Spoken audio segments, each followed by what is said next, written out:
Hey, I checked the DogeCoin chart and it is Pawesome.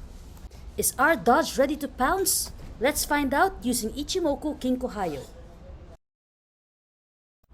I find the DogeCoin chart interesting because the weekly chart shows that the consolidation is almost over for two reasons. First, we see a bullish weekly candlestick.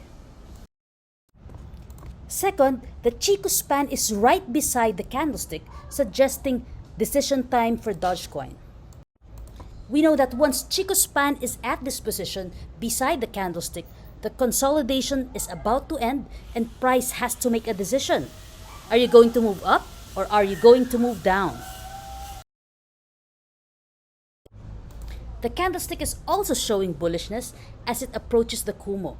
This is a reversal candlestick after 6 weeks from the top at the 35 cents level.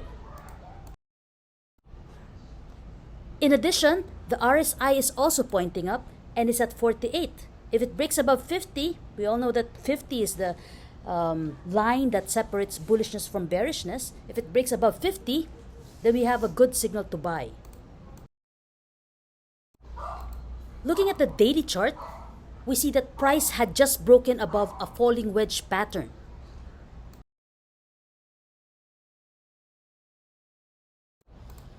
The falling wedge target is at 30 cents.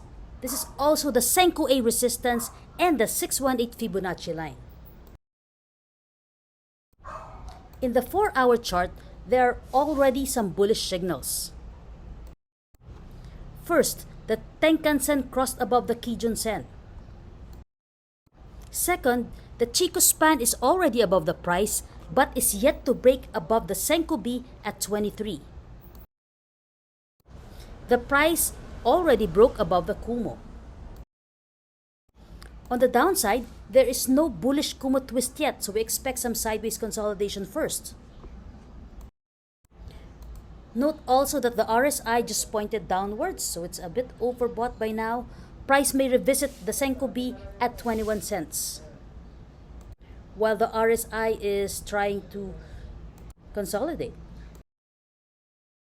If price indeed successfully breaks 23 cents, then we are looking at 30 cents. We go back to the daily chart and we will remind you that the 30 cents is also the falling wedge target and the 618 Fibonacci resistance.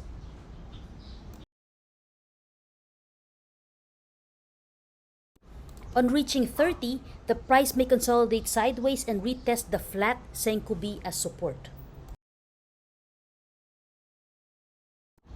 In the medium term, if price breaks above 30, the weekly chart shows 40 as the strong resistance where the flat Kijun-sen line is located.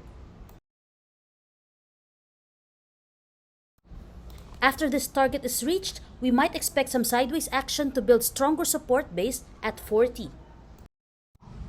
This bullish scenario assumes that price will continue to trend after we've seen this bullish reversal weekly candlestick. The bearish side is that the Kumo is thin. Therefore, the support may not be as strong as the bulls would hope. The thicker the Kumo, the stronger it will be as support. But since this is a thin Kumo, the support is weak. But if price is able to trend above this Kumo, then we have a good chance of our bullish scenario actually happening. This is a short-term analysis. We will update you if the factors in our analysis change. Thank you very much.